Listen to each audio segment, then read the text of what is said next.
All right, and we are back. A new episode of Chasing 1969, a New York Jets podcast. It is Wednesday, September 14th, and Teddy, the world is falling apart in New York as the Jets open up their season with a 24-9 loss to the Baltimore Ravens at home. We are going to get into all of that today. We're going to talk about some of the knee-jerk reactions, process through the game itself, and then look ahead to the Browns in week 2. Before I get to you, make sure to follow us on Twitter at NYJ_chasing69, same as the YouTube page. Teddy's at Teddy Huncho. I am at Blake Andrew Pace. Make sure to follow my work over at Sports Illustrated as well, too, covering the Jets. Teddy, how are you doing today? It's sad boy week after starting the season 0-1, but aside from that, how are you? Yeah. I'm doing all right. I do want to just start off by saying, despite all the things that happened this week with the Jets, regardless, it was very fun, to get them, to see them play, have the NFL back. I lost a bunch of bets, lost my fantasy leagues. All the players I drafted stink. The Jets stink. I'm just like a true Jets fan.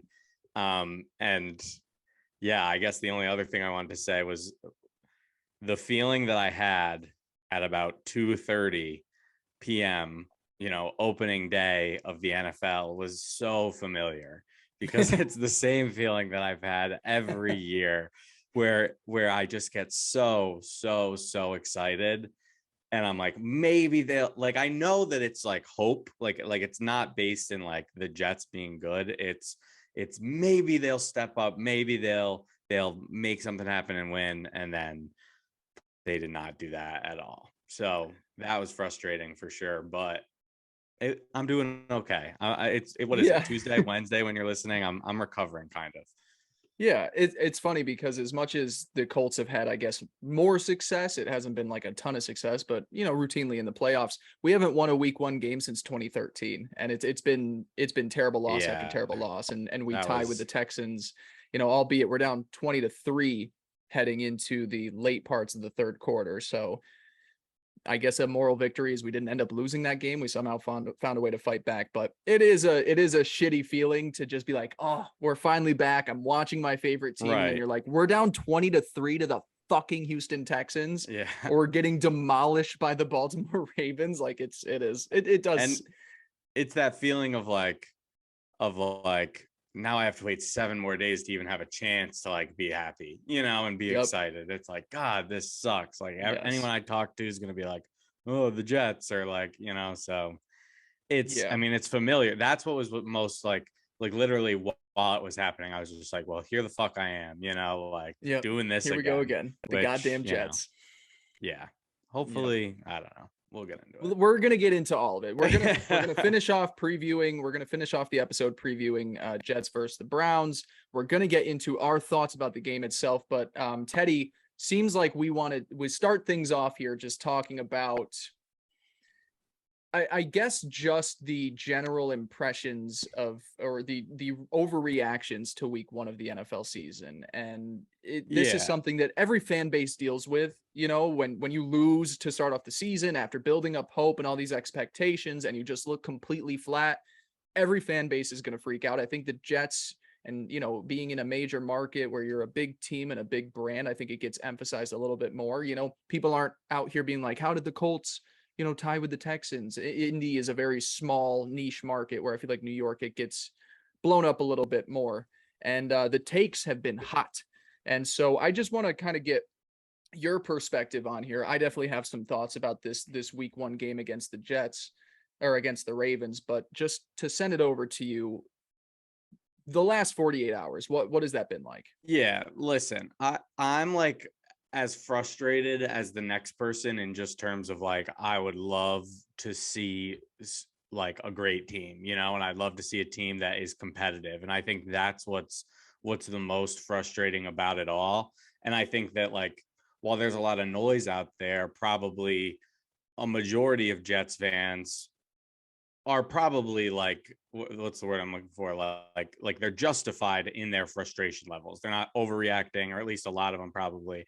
But at the end of the day, it's like, we're frustrated because literally look around the league, and every other team that you would bucket in like these are the teams who have a chance at the number one pick. These are the bad teams in the NFL. Every single team was competitive, and a lot of them won this last weekend. So I wrote these down. I just kind of want to go through them. Falcons lost by 1. We're in the game all day. Bears won by 9 against the 49ers, in a crazy weather game. Lions made it close, scored 35 points. I think the Lions, as Jets fans, the Lions are a team we want to be like, oh, they're worse than us.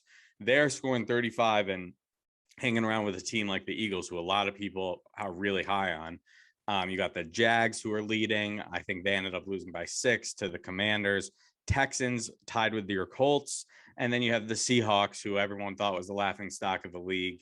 And they go ahead and beat the Broncos last night. So to not be frustrated with that is impossible, because it's like we are so clearly, at least based on week 1, the bottom of the league, and it's frustrating. And so like to that, in terms of overreactions like that, I agree with. I do. It's annoying. Because at the end of the day, you're making power rankings for week 1. The Jets are going at number 32. And I think I don't know. I mean, what are your thoughts on all that? I haven't thought about power rankings across the league. I guess you would say just in terms of we've got all these 0-1 teams, and this one is the one that put up the least amount of points and allowed, 24. I guess I would say that. Power rankings after this week. I started back quick hits last Friday, and my podcast Monday was like, this is the most ridiculous week to just run with the results of a game. Like week 1 overreactions. True. It's overreaction Monday. Everybody is freaking out. Last year, the Green Bay Packers that made it to the NFC title game lost 38-3 at home against the New Orleans Saints. The Steelers, who had a very meh season, beat the Bills in Buffalo. There were some other results. I'm trying to remember them as well, too. Oh, the Titans, the 1 seed in the AFC, got blown out by the Cardinals 38-14. Half of these storylines that we are taking this week won't make it past week 3. And so I understand, like, you build up all this hope and you get to this moment and it falls flat on your face. I'm never someone that's going to sit here and overreact to week 1, because especially as a Colts fan, the last 5 years, we've been in the hunt for the playoffs or a playoff team, and we've always started the season shitty. So I guess if you're doing a power rankings and basing it off of what you put out on the field, you would have the Jets at 32. But under that same breath, what more did you expect? I understand, I guess, the fan side of it. From my perspective, I looked at this and I said, the Baltimore Ravens are a top 3 to 4 team in the AFC. Very talented AFC. I have probably the Chiefs and the Bills ahead of them. Ravens, I would say, are on par to me with a Chargers, Broncos mix, simply just because the Ravens have this uniqueness to their team where, look, most of the time when you're facing a more balanced offense with elite wide receivers, that's more common in the league. The Ravens are one of the toughest teams to game plan for because of Lamar Jackson and because of how physical and down your throat they are. Now, they did break some big touchdowns, and we'll talk about the game itself and some of those, missed coverages and the day that LaMarcus Joyner had and all of these individuals that kind of slipped up for them. But I looked at this game and I said, well, if I think the Ravens are a top 4-ish team in the AFC, one of the better teams in football, and the Jets are rolling out a 37-year-old quarterback that hasn't started in multiple years, and we are starting an offensive line that not only just played about 15 snaps together in the preseason, but then their left tackle leading up that they had just brought in a month ago is now out for months, and they're hopeful he'll be back at some point this season. And then you're going to throw out a young tackle at right, move Fant back to left after he had just gone to the right side. I didn't expect anything offensively for them. I was looking back at our predictions. I predicted, I think it was 35-17. Who in my goddamn right mind was I to pick the Jets putting up 17 points? 17? No, I picked 31. I know. It's just no, like, and I think it's a super good point that you're making, because even if you're high on the Jets going into this year and you looked at the schedule and say you just said, okay, I think the Jets are going to have 6 losses. Like, let's pick off the 6 best teams that they play. the Ravens are probably on that list. You know, Easily. I don't have the schedule in front of me, but more than likely they are on that list. So, and that's saying exactly they're going to go right. 11-6. Right. More realistically, if you're thinking 8-9 at best, they're one of the 9 best teams you face. Yeah. And I think that, just to jump into some reasons for optimism, because you're saying we can't overreact to week one across the league. I do just want to say, when you look at the other teams in this league who are bad, the Packers, who were bad in week one, the Packers, the 49ers, the Cowboys, and the Patriots, you just say those 4 teams off rip and you say the Jets, it kind of sounds like you're talking about average to good teams. So, that's a little spin zone for you there. God. And it's our backup quarterback. So I think that at least when you think about like what is the ceiling for this team, it's a lot higher than what you saw, because the kind of potential for big plays is limited with Joe Flacco on the field. And speaking of Flacco, I don't know if we're going to be able to, I got to figure out how to clip that portion into this podcast if we're able to, but I had a little bit of a rant beforehand. I said, if you put all of the 32 starting quarterbacks from week one, just listed them out and ranked them, Joe Flacco is number 32. Geno Smith was better. Daniel Jones was better. Maybe. That's going to be a toss-up between Daniel Jones and Joe Flacco. He had some really dumb plays there. They really did all they could to keep the ball out of his hands. Was throwing touchdowns, wasn't he? And he was, he was making plays and he was running, and so they were kind of relying on the run game at the end of that Titans game. But point of case being, like, this team shouldn't have been expected to do much at all. And to piggyback off of your optimism, and a thing that is a big trend around the league now, is how often are your starters getting meaningful reps in preseason action? And I understand joint practices are helpful. I understand that you're going to be going up against your own team for most of the preseason, but meaningful snaps in game environments. I mean, we can even reference the Monday Night Football game between the Broncos and the Seahawks. The Broncos were out of their goddamn minds because they didn't do any live action with their offense all preseason. Clock management was terrible. Red zone efficiency was terrible. They had no continuity that usually the preseason helps you build up.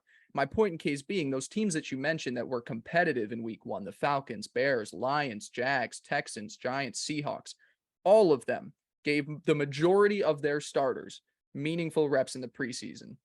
And the reasoning is different for each one. For instance, the Bears, the Jaguars, the Texans, and the Giants, they all did that because first-time head coaches, new offense, new playbook, new defense. Like, you are trying to teach an entire new system. And if you've got a young team like most of those do, you need meaningful reps. And so a lot of those teams, that was the reason why. It's a new coach. You're trying to, accumulate meaningful reps. For some of the other guys, Falcons, second-year head coach, but new starting quarterback, new top wide receiver, a couple of new offensive linemen. You want to get them comfortable. And as we saw, the Jets took on the Falcons. The Falcons had their starters out there longer than the Jets did. Let's see, the Lions, year 2, they're still trying to get meaningful reps in there. I know Goff didn't play a ton, but he was out there a decent amount. And then you got Hard Knocks there too. So I always think there's a little bit of added pressure for Hard Knocks to at least, be out there. And then the Seahawks, kind of like with the Falcons, it's continuity at the coaching level, but quarterback battle between Drew Lock and Geno Smith, both of them are trying to earn their right to be the starter out there. So all of those teams had very valid reasons to be giving their players meaningful reps. The Jets probably could have, especially because of how young a lot of their important players are. They're an older roster in terms of just average age, but they have a lot of newcomers, new free agent signings, draft picks. So they probably should have given those guys more opportunities, and they did. They had some guys out there a decent amount, but I'm just saying, like, for optimism, this team just did not get enough reps, and this isn't the version of the Jets that is going to be here 6 weeks from now, when the offensive line has spent a month together and Zach Wilson is their quarterback. This is not the Jets team that we were promised in the offseason. So why are we treating them like they are, completely falling flat on their face?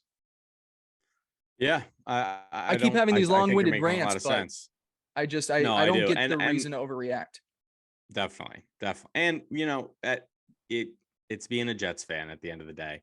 I do just want to say the Jets have one of the youngest teams in the NFL by average age. Average age roster is now jumped up because of the free agency. They're in the okay. in the 10 oldest probably now. Because of Flacco and fucking Dwayne are bringing that boy well, and up. you bring in Lakins up there in age a little bit. There are some defensive guys they brought in that are a little bit older. Joyner's up there in his 30s. It's not super old, but they are one of the older teams now, which is weird.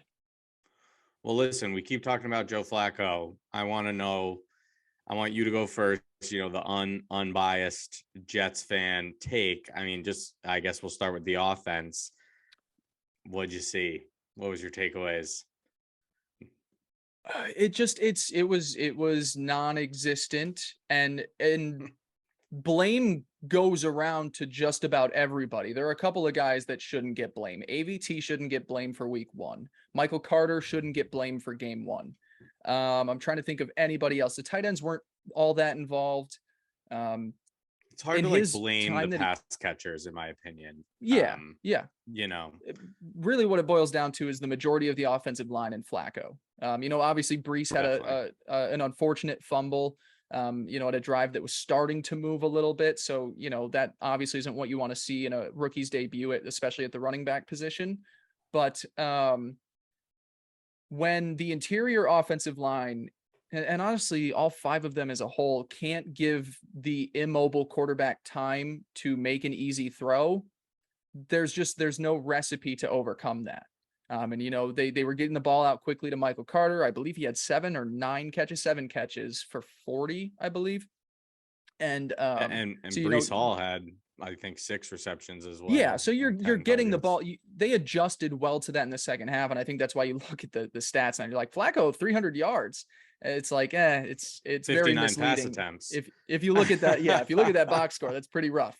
It's like Kobe putting up 60 on his last game. Yeah. 60 so on 60 shots. The offensive line was really bad. And I just Fant didn't look great at left tackle. He's been switching back and forth all offseason, so that's unfortunate for him. Laken Tomlinson did not look good at all. I don't know if this was before we started recording, but he was responsible for 8 of the quarterback hits on Joe Flacco out of the team's 11. And obviously some of that ties into him working with McGovern in the middle, but they gave him credit for the hits at the end of the day. So he had a really bad Jets debut. Mitchell got plowed over in the run game a lot. And then Flacco, look, man, it's tough when you are at that age and you are a limited quarterback. You need everything to kind of be easy. You think about Peyton Manning in his final years, as great of a quarterback as he was, if the ball was in his hands longer than 2 seconds, it was a disaster. And when your offensive line can't even make it to those 2 seconds, that's when there's no recipe to overcome that. So offensively, damn, that was bad. What did you think? Definitely. I mean, first thing I was thinking, the whole game was I can't believe I thought the Jets had a better chance with Flacco than they would have with Wilson, because he literally just couldn't move at all. And I think the reason that was highlighted so much was because I was surprised by how bad the line was. I didn't expect the line to be so horrible. Yeah. But it really was. I mean, a lot of cases it was Flacco taking his 3-step drop, trying to step up and throw, and not being able to even put his foot forward because all the offensive linemen are in his face, So I think probably a lot of the blame goes to the O-line. I do think just Flacco, especially at the beginning, he kind of started moving a little bit toward the end. At the beginning, he was just literally standing still, statue, like a stone. And he was indecisive, which I don't know. Maybe it was the receivers not getting open, or maybe he was just indecisive with pump fake, and then get sacked or whatever. But yeah, I mean, offensively, it was a poor showing. And I think that's why the pessimism is where it is with the fan base, is because we all just want to see an offense that's competent and can score. And this just wasn't it, and it was very reminiscent of last year, and kind of our inability to move the balls, especially you go into that first half and we have 3 points that we got on the last drive. How many times did that happen last year?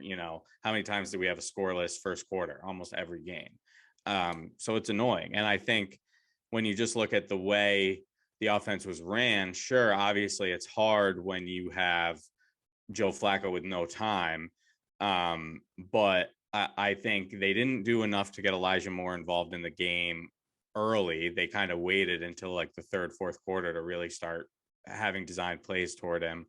And I didn't think they did a really good job of like just the easy quick play, like, oh, I'm just going to run a wide receiver screen here to just get a completion, get a reception to Moore or Wilson or Corey Davis or whatever, like kind of, just get a few easy ones, a quick 5-yard out. Like, I just don't think they did really any of that. They were just kind of trying to go deep, run the ball, a lot of running on second and long, which I try to be more forgiving of that with like the new coaching staff, because I do think their MO is they want to run the ball. And I think a lot of times it does work, but it's just like, come on, like we gotta play with some urgency, and we just gotta get our guys in a rhythm, especially when you have Flacco who has zero time. You just have to have a couple of plays where you can get out of his hands quick. So overall, I was kind of disappointed with the offensive play calling. I think it stepped up.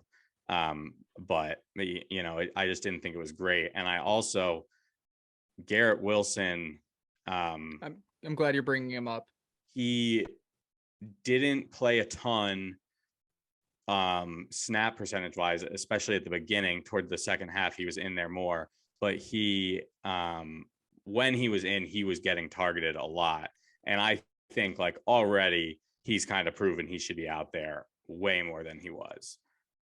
I totally agree. It was weird because you saw what he was able to do in the limited action that he got, and you're sitting there in the first half like, why isn't he getting out there? And look, for a while, the Jets really tried to stick to their guns with, 12 and 13 personnel, and really just, we're going to keep this game ugly and close. And obviously, once the Ravens started putting up points, that was when you have to adjust the game plan. You can no longer be in 3 tight end sets when you're down 17. So that's where Wilson creeps onto the field a little bit more. But when you watch what he's capable of doing with the ball in his hands, I know Corey Davis is the big paid free agent, and he's a different kind of receiver. But if you're a team that needs to rely on playmakers to put up points, if your quarterback is going to be Joe Flacco for the next 3 weeks, and you're not going to have a quarterback that can improvise and launch the ball down the field, you need to get the ball out quick, and you need to get it out quick to people that can move after. And that's something Corey Davis just doesn't have on Garrett Wilson. And I'm not saying you need to bench him right now, but you need to find a way to get Garrett out there more often. And that's why I think we saw a lot of Michael Carter, out of the backfield getting targets. I mean, that guy was making dudes miss all the day. He doesn't go down after contact. Yeah. He was really great again. It was a continuation of what we saw last season. Like I'm you said, glad you're bringing him up, because he looked was great, outstanding.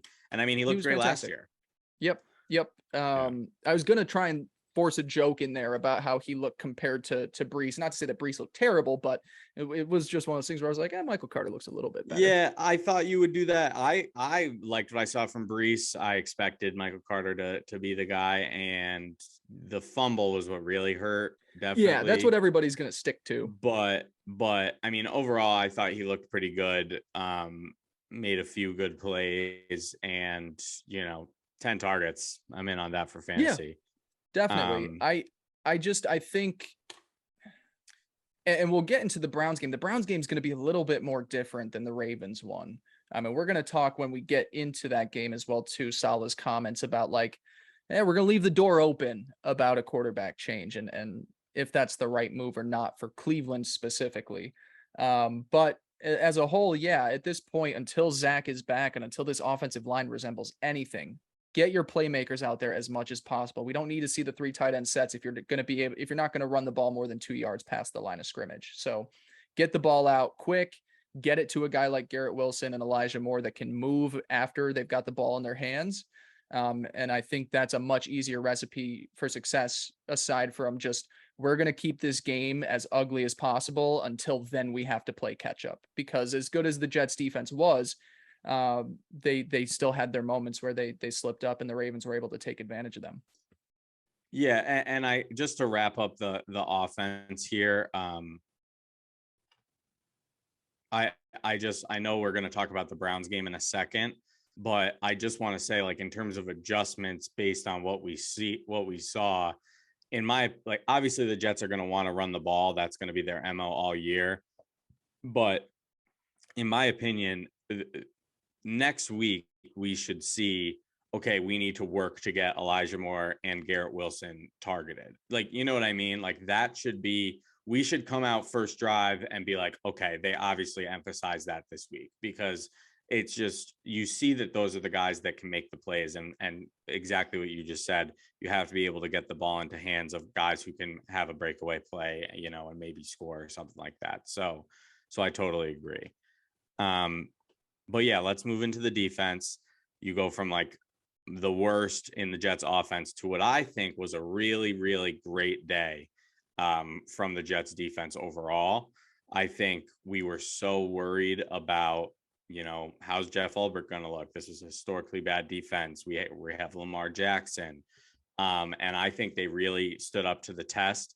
I talked a lot about how important it was going to be able to maintain the edge, you know, of the defense and just not let Lamar Jackson get outside you. I think the Jets did phenomenal at that. He had a few good runs, but I mean, overall, they were mainly able to stay outside of him and limit to just a couple yard runs. They really, I think I saw it on Twitter, credit to whoever tweeted it. It was the lowest yards in any Lamar Jackson era Ravens game, lowest amount of rushing yards. So, I mean, yeah, that's good. And then you have the secondary who played great other than a few plays. So I kind of want to go through the game a little bit, but I want to hear your takeaways first. yeah. I agree. And the big thing there that I agree with is Lamar and being able to contain him. I mean, you look at the numbers there, and of course, sacks and tackles for loss on scrambles kind of coincide and go against this a little, but the numbers are 6 for 17, which is not what you usually get out of Lamar Jackson on a game-to-game basis running the football. But I will say, you know, kind of looking at this week and looking ahead to next week, the Ravens ended up being without 3 starting offensive linemen. They're without their top 2 running backs in, J.K. Dobbins and then Gus Edwards behind him. You know, you had Kenyon Drake leading the way there, who had just joined the team, a few weeks before the season started. Next week, you got Nick Chubb and Kareem Hunt that absolutely destroyed the ground game against the Panthers. So we'll talk about that then too. Next week to me is where like the test of being a multifaceted defense up front, that's where it's really going to come out. But no, defensively, there were some individuals that were miserable to watch. But for the most part, a lot of guys that just, they stood out strong. Quinnen, we've talked about it all offseason with talented players around him. How's he going to look? He stepped the fuck up and he was amazing. He was great against the run. PFF graded him as the third best defensive tackle in football last week. Like, he stood up. Jermaine Johnson gets the sack. Sauce, playing the left side of the field for the most part, but then on, key third downs, where was he matching up? It was against Mark Andrews, and Mark Andrews, the top target for the Jets, 5 catches and about 50 yards, maybe. Yeah. 52. Yeah. And most 52. Of those kind of toward the end of the game weren't with Sauce. Sauce only allowed 1 completion, that entire game for 8 yards. And that was on 34 pass coverage snaps. So Sauce, great debut. DJ Reed, solid. And then the guys up front, like we said, this front line, they're just going to rotate everybody in, give everybody a shot. And if everybody's healthy and fresh, I mean, there's too much talent to really knock them off their guard. Obviously the Ravens pulled away in that third quarter there, but you're heading into halftime. You're like, man, 10-3 for as lousy as we looked on offense, hell of a showing on defense. Definitely. And I want to kind of go through the game and kind of how each score happened, because I think it really helps paint the picture of like what actually went down in this game. I forgot what I was going to say, but it was something. It was good. It was juicy. That was a real brain fart there. I'm just playing. You really lost it. No. Okay. What I'm trying to say is everyone, this is what I was going to say. It sounds like we're saying a lot of excuses, right? Like, oh, well, we had our backup quarterback in, and oh well, our players didn't play in the preseason. And it's like, sure, that may be true. And it's like, this is the Jets, and we, at the end of the day, we need to see them be way better, or else this is all just like, hope. But sometimes excuses can be reasons, like sometimes there is correlation between like, oh yeah, it is our backup quarterback who's 37 and can't move, so maybe that limited how well we could play. And I think when you look at, I just want to like go through how this defense actually performed, and the first field goal the Ravens scored was off of the Joe Flacco interception. So they had a short field, defense kind of tightened up, bend don't break, let up a field goal. Then the Jets, a couple drives later, they miss a field goal. Next score was the big pass interference penalty that got the Ravens down, and then the touchdown to Bryce Hall. I want to touch on Bryce Hall. Bryce Hall, again, this has always been his MO, in perfect position, could not be covering the receiver better.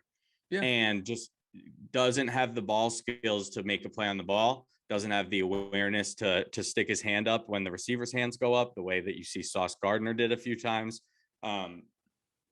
So it's just a prime example of like, okay, we've seen what Bryce Hall can do, and we've given him plenty of opportunities, but consistently, yes, it was a perfect throw. Yes, he had perfect coverage, but it still was a touchdown because of the lack of ball skills. And I just think it's like, God damn it, Bryce Hall, it was just, that was frustrating. So then, Jets field goal to end the half. So we go into half 10-3. So far the defense has given up a field goal off an interception. And then we had the Bryce Hall fiasco, which was set up with a pass interference. So then you go off to the next half. Their next touchdown was off of the 20-yard punt by Braden Mann, which was horrible. I think they started their drive at like the 40. Which, by the way, Jets did just sign a punter to their practice squad, trying to put a little pressure on Mann there. So like, the pressure's on. They brought in 4 or 5 guys for a tryout. So Mann's about to be gone, which he's been this kind of like weird, like especially amongst like Jets Twitter, it's kind of like, why the fuck are we holding on to this guy who is just continuously fucked up? But we drafted him in the 6th round, I think. No, you're good. So off of his terrible punt, they score another touchdown. So again, it's a short field. Then you have the 55-yard Bateman touchdown. That one is one you can say, okay, the defense fucked up there, but defense fucked up there. He had LaMarcus Joyner deep, and LaMarcus Joyner didn't do the correct thing. That was a missed assignment by LaMarcus. It was either the responsibility on that one was either LaMarcus, but if they were in cover 4, it was on Whitehead. But I'm inclined to believe that it was Joyner's fault. Either way, it was one of the safeties. The way it looked to me, and the way that Sauce was calling it, it looked like he was saying Sauce was pissed at LaMarcus. Yeah, right, Sauce was pissed at LaMarcus. So I think that tells you. So you have that. So that's all the scoring. So every single drive that the defense did give up was based on, some type of kind of disadvantage that they were given that was outside of just how talented are we? What is the play? So I think that's important to realize. And then you pair that with the fact that when the offense just isn't doing anything all day, you give Lamar Jackson and this Ravens offense enough opportunities, they're going to score a few times, So to me, the defense, I mean, there were a few, that's a missed assignment. Bryce Hall, it's bad technique, but it's just like the defense played outstanding other than that. They really did. And I think that's such a positive takeaway, because I was very worried about what was this defense going to look like. And I think the way they were able to step up to the Ravens, and don't get me wrong, the lack of running backs, lack of skill players at the wide receiver, injured linemen, that could all have a factor. But at the end of the day, you're playing Lamar Jackson, and you put up a hell of a fight, in my opinion, and your offense just didn't help you out. They definitely did. That's the thing, is it's not the fact that the Ravens put up 24 points. NFL teams average, up in the 20 points a game now. Like, exactly. Like, teams average that amount. And the Ravens, we talked about last week, they start off the season ripping off 49, 35, 28. With the offense not being able to move the ball, that doesn't help the defense. Like you said, they're in terrible positions almost every scoring opportunity. So the defense, there are individuals that we can just be like, man, but it's the same individuals that we were worried about heading into the season. So we can't even be mad about that part. It's not like there was a guy that I had high expectations for that just absolutely shat the bed. It's Joyner's 31 and hasn't been healthy. Bryce Hall, we know as good as he can be sometimes in protection, he doesn't have the ball hawk ability. What am I trying to say? Playmaking ability. Ball skills. Doesn't have the ball skills. But yeah, for the most part, every member that was out there did about the job that I expected them to, I guess. Yeah. I guess that's what it is. And to me, it's just like you look at a guy like Carl Lawson, we were hoping played pretty well. You could see he was getting wins, getting pressure. You look at Quinnen Williams, he was awesome. You look at like Michael Clemens, even he was awesome. You look at Jermaine Johnson, he gets the sack.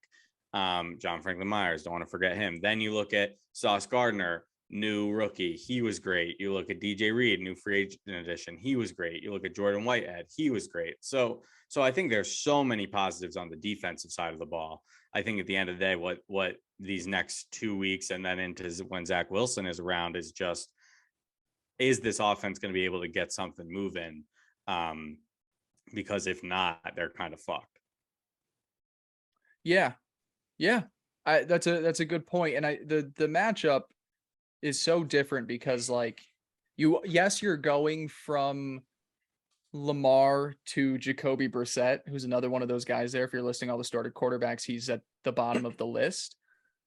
But you would say they probably have a better number one wide receiver than Baltimore. They definitely have a better offensive line. Cleveland's got a top 5 line at this point.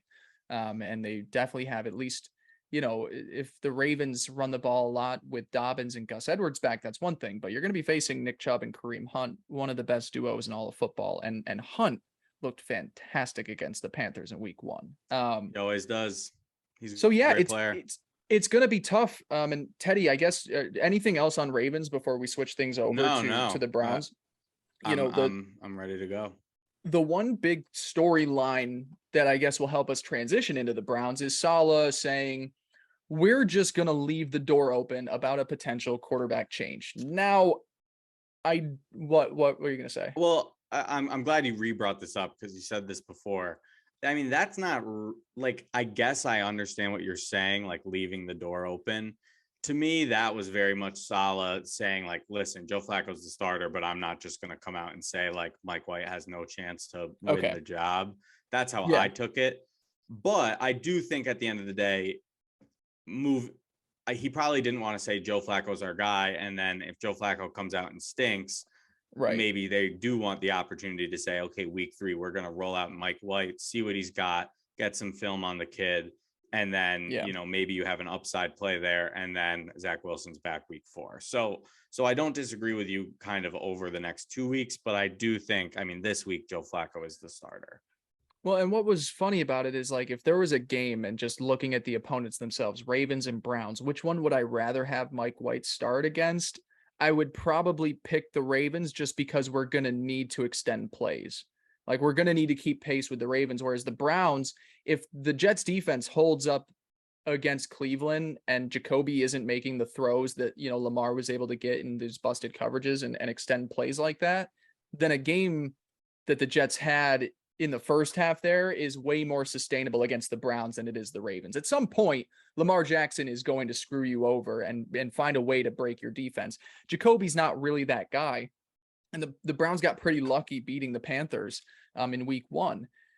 So I would almost, I was just bringing up because it was talked about, but in my mind, I'd rather have Mike White against the Ravens, where I'm going to need playmaking and a little bit of athleticism out of my quarterback, versus the Browns, which I feel like if they can keep this game ugly like they did the first half with the Ravens, they can carry that through and have a better chance of winning with Flacco than Mike White. That was really my big comment, I guess, on the potential of them leaving it open. Yeah, no, and I agree. And just to touch on that point, I think that like the key for the Jets in this game is to like try to actually score, get somewhat of a lead early, even if it's just like 10-7 or 7-0 or whatever, and then just hope, you can stay in front so that you're forcing them to throw the ball.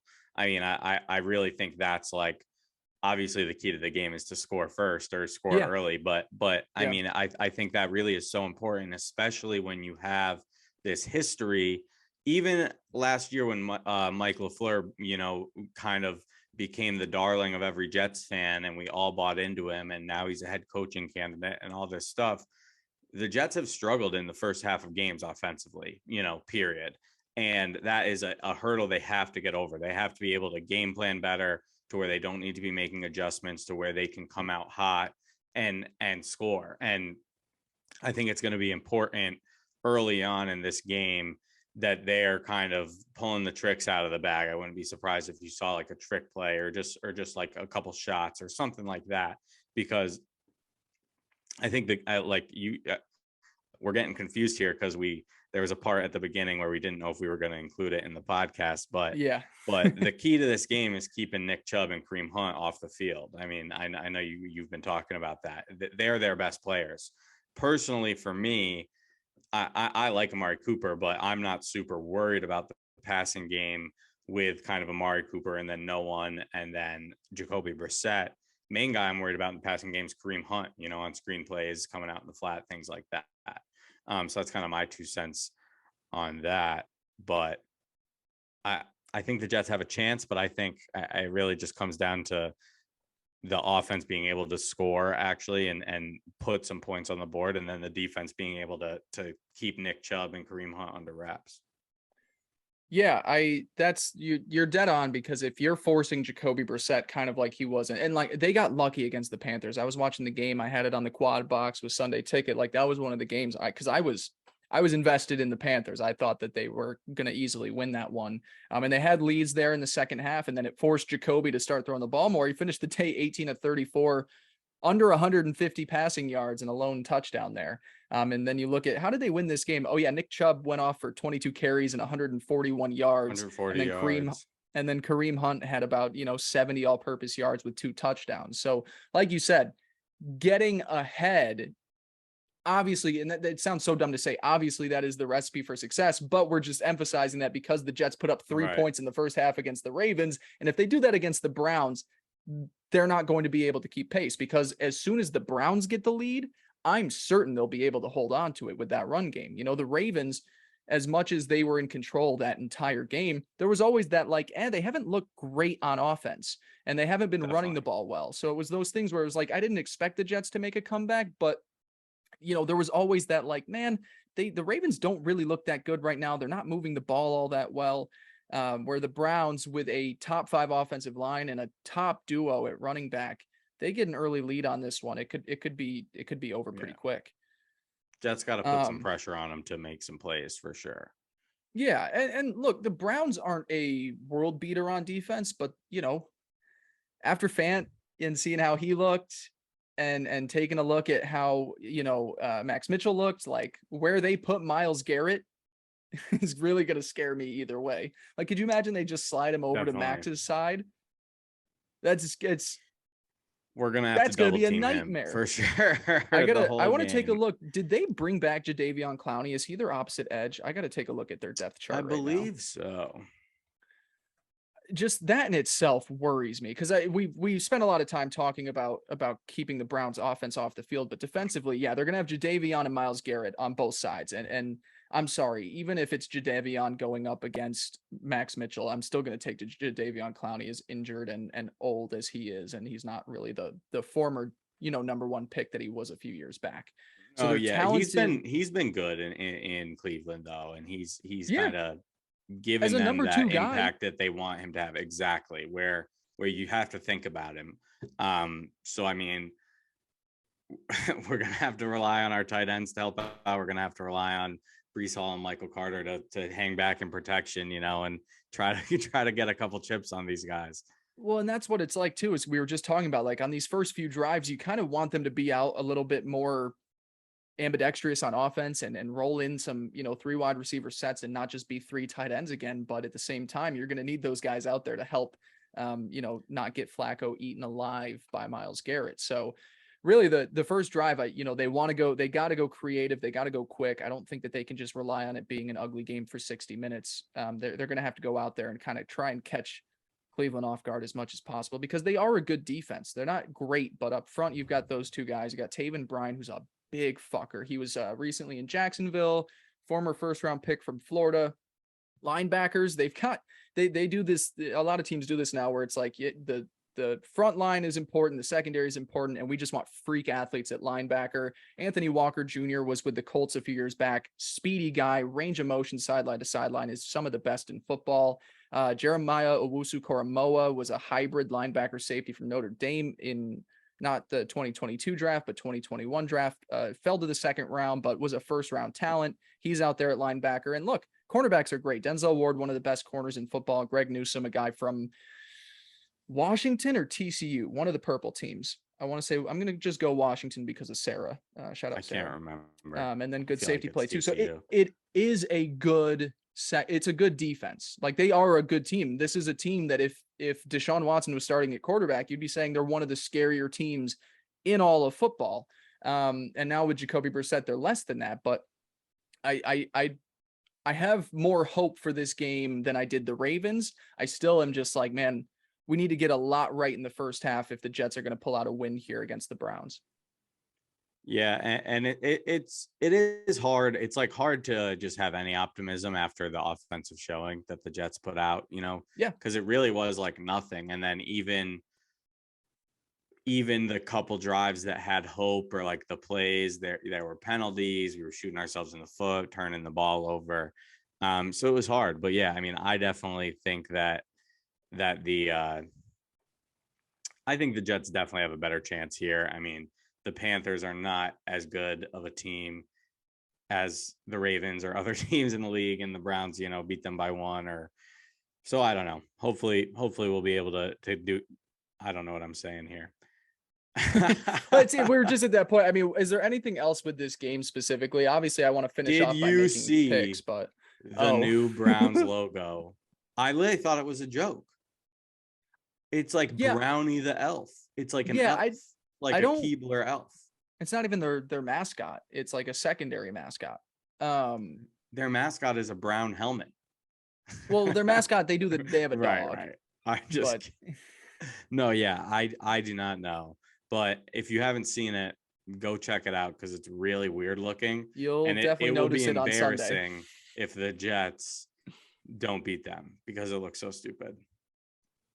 Yeah, and to just kind of complete how ugly of a game this could be, do you know what the over-under is set at for this? I've got it pulled up, but I believe it's 40 and a half right now. And that is disgusting. Let's do our picks because I was just thinking about I was thinking about the over-under and where I was going to go. And real quick, the over-under is the lowest of the entire week 2 slate. Do you want to go first or do you want me to go first? I will go first. Go right ahead. This is the real advice that you should listen to. What are the Jets? Plus 6.5. You picked them to score 31 points in week 1. Who? Me? Yeah, you. What are the Jets? They are plus 6.5. Plus I've got 6 now, so there seems to be some movement going their way. All right. Well, listen, this is my take. The Browns are worse than the Ravens. Mm-hmm. The Jets line is going to be slightly better than they were against the Ravens. Joe Flacco is going to be slightly better and kind of know like, okay, maybe I should take a 4th step back, or maybe I should get the ball out of my hands a little quicker, or maybe when I see Max Mitchell's ass coming at me, I run away or something like that. And I think that the Jets are going to win this game. I do. I'm holding out hope because I think everyone's burying them. And I really do. I think there was a lot of buried optimism in this last Ravens game. I think there were a lot of things to be hopeful for. I think the Jets come out and target Elijah Moore and target fucking Garrett Wilson and get him out there early. Fuck it. Get Braxton Berrios a couple jet sweeps early. Get the ball into playmakers' hands, out of Joe Flacco's hands quickly. I think the defense is going to be able to hold up against Jacoby Brissett. And I think the Jets are going to win. Final score 23-17. The under just hits. The under just Take hits. the under. Shit, I was trying to do the over, but the under it is. You were close there. You were close. You can Damn. buy a point or so. Teddy, I'm I with lo- you on just about all of that. I am with you on the offensive line will be better. And I think most of that is just because they've played a game together now. And I do believe that the Browns defensive line and what they do up front is a lot different and less aggressive than what Cleveland does. I think Cleveland relies on athleticism where Baltimore just relies on brute strength. And yeah, I do think the offensive line will look better. And if they can buy more time, I don't think Joe Flacco will be as bad. I don't want to say he's going to be better. I think he won't be as bad. Um, Teddy, I'm gonna give a win here. I'm gonna give a Jets win here. I think it is gonna be the ugliest fucking game in the world. Let's go. I know that the Browns went out and they put up what 26 or 22. 20. They were in the 20s either way. However, they won by 22-21, I believe, was the final. That was the final of that. I'm gonna fact check you on that. They kicked a game-winning field goal, did they not? They did 26-24. Okay. So you're basically right there.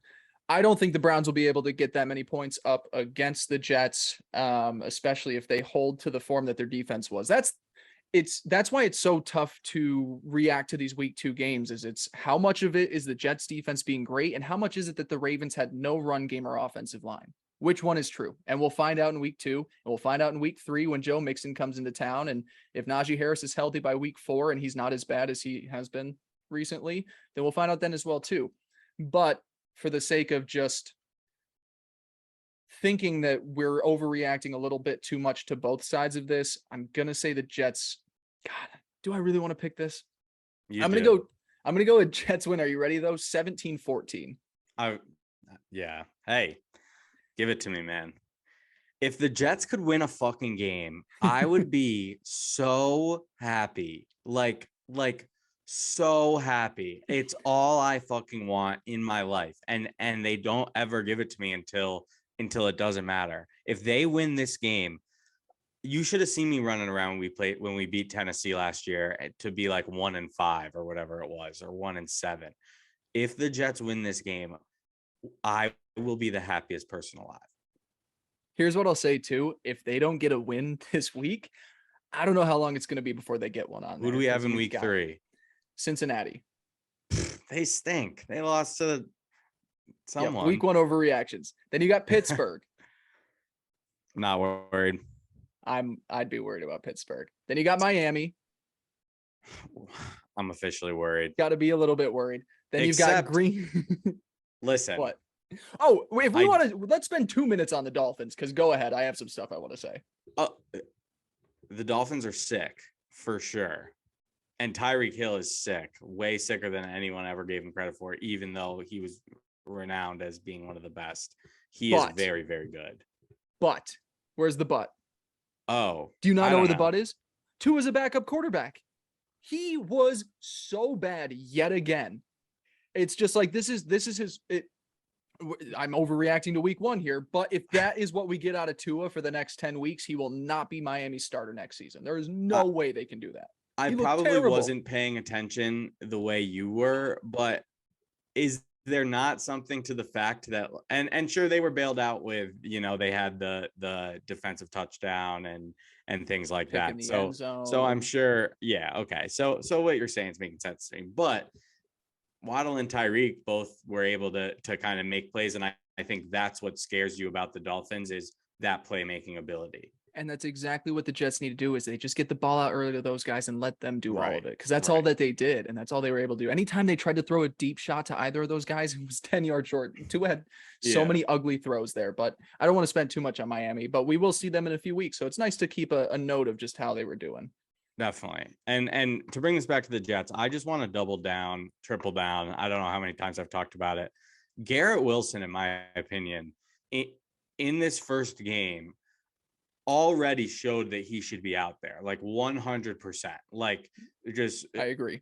The dynamic ability once he has the ball in his hands was just so much above even like Elijah Moore. It's just a higher talent level in terms of just like playmaking after the catch ability, and like the effort he gave, the way that he was earning his targets on every single, like he wasn't out there a lot, but when he'd stroll out there on third down, oh, they're going to him. And then after he made a couple plays, they were going to him. And he has earned it already, in my opinion. Rookies, I don't really mind, the media and fans and the beat reporters are all like, whoa, why wasn't Garrett Wilson playing more at the beginning of the game? It's like, all right, it's the first quarter of this guy's career. Let's relax a little bit. But look at the personnel groupings. There are three tight ends out there. You're going to have one wide receiver at most, and then you're going to have two after that. Right. It's like, who, like, but it's in my opinion, context. Though, what he showed, he should be out there right away. And I just want to make that clear. That's where I stand on Garrett Wilson. So something to look for in the first few drives. That you're totally on, because I agree. The last 6-8 years of football where you have protected offensive players, made life a little bit easier for wide receivers, or they're not getting blown over the middle. It is so much now about just like who with the ball in their hands is going to make the most amount of damage to a defense. And that's why guys, some of the best in the game, they're not physically overpowering. CeeDee Lamb, and he didn't have a great week 1, but he's one of the most talented receivers with the ball in his hands. And he's, 170 pounds wet. It's like, there are these guys where it's just like the NFL now is so much safer than it was for wide receivers that you can be an undersized guy. As long as you can make guys miss, you got to be out on the field. So I totally agree. If they're looking to get some pop early in this Jets game, I think you got to try and step away from the 3 tight end sets, probably step away from some of the 2 tight end sets too, and give, your talented receivers a chance to be out there, because, as much as the tight ends were underutilized in week 1, they don't necessarily have the massive upside that these wide receivers do. We're all over the place right now. We're jumping from this is topic to topic. It's kind of the end of the episode. Get it all out there, which I've enjoyed personally. I think we've had a lot of good moments here. I think we got a lot of stuff we could work with. And we both picked a Jets victory. We wanted to put it out on the interwebs and stuff. Yeah. But yeah, that's awesome. Jets victory. It was unfortunate to have to sit through that Jets feeling again. But again, none of us expected the Jets to be 11-6, and the Ravens are a good team. So let's just relax a little bit. Let's just relax a little bit. It's not what's. We finished this offseason and everybody was like Becton and Fan at tackle and Zach Wilson at quarterback. And we have none of those things happening right now, except I guess Fan is back at left tackle. But it's just like, let's just look at who is on the field right now instead of the expectations we had when everybody was healthy 2 months ago.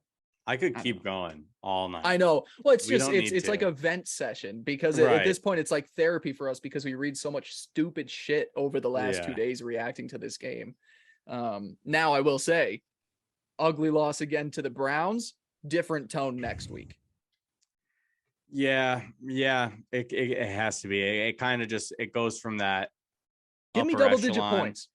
But give me double-digit points. To me, it's not even. Yeah, it's just like it's not a win or loss. Ugly. If the Jets can't. Yeah, exactly. If the Jets can't like score again, that will be unfortunate. But at the end of the day, and this is why it's so frustrating that Zach Wilson isn't out there. But at the end of the day, no evaluation is realistically happening until you get to see him, because we're all going to have hope. Well, maybe if Zach Wilson's out there, he becomes one of the best quarterbacks. And so. Until we see Zach Wilson out there, the excuses are kind of baked in. Yep. And just one last thing, because we're just shuffling around as well too. If they do have to make this quarterback switch, Mike White's very familiar with the Cincinnati Bengals for week 3. Yeah, which is 400-yard game incoming. That would guarantee a loss. Just like by a billion points. Because it's like, okay, well, we beat them last year when we shouldn't. We're not going to beat them this year again with the same guy, the same shitty there quarterback. Would just be no way. Yeah, there'd be no way. I'd rather get my boy Strev out there. Yeah, let's get Strevler. He could have been running around away from that fucking line. When you can't block anybody, you need to have a mobile quarterback. Right. You just need it. And Flacco is 37. He's not mobile. It would have been interesting to see Zach, because I think he would have been able to do things that Flacco couldn't, but at the same time, I think he would have been forced into some mistakes, or at least could have been forced into some mistakes. So it would have been an interesting test for Zach. And again, it sucks that you don't get to evaluate. You kind of lose out on 3 games, but yeah, I guess that's. But hey, he'll have a great test when he comes back against a Pittsburgh defense, a Miami defense, a Green Bay defense, and then a Denver defense. So he's got a fun first month back in the NFL. 4-0, I'm thinking. Yeah. I mean, 2 of those teams already are 0-1 with the Jets. So hey, they're all in the same bucket, kind of like how you were looping them in earlier with the Cowboys and who do we have next week? The Bengals, and then Steelers, and then Dolphins, Packers, Broncos. I'm getting a crisp 1-6 at best. I'm trying to think if the Bengals are going to be the first team I pick the Jets to lose to, but we'll see what happens this week. That's a teaser. That's a teaser for next week. Come back and listen. Teddy, thank you so much. Thank you guys for listening to another episode of Chasing 69, a New York Jets podcast. On Twitter at NYJ_Chasing69. Same as the YouTube. Teddy at Teddy Huncho. I'm at Blake Andrew Pace. Make sure to follow my work over at Sports Illustrated 2 as this podcast comes out. Studs and duds of week 1 will be up on Sports Illustrated. Going to do some college prospect stuff, games to watch for this week. Because Teddy, it's never too early to talk about what next Jets player needs to come into New York to save the franchise. Great quarterback class. Great quarterback class this year. Listen. I am not going to be the guy who's saying that we don't need a quarterback if Zach Wilson doesn't do it. I'm fully in on this team and this roster. So if we need a quarterback, we need a quarterback. Things bottom out. CJ Stroud. You're a big Ohio State boy. I'm an Ohio State guy. Garrett Wilson, he could enjoy that. But let's not get ahead of ourselves. I'm wearing my Zach Wilson jersey. The Jets are going to the playoffs. No, I'm just Thank you guys so much for listening, and we'll talk to you next week. Peace.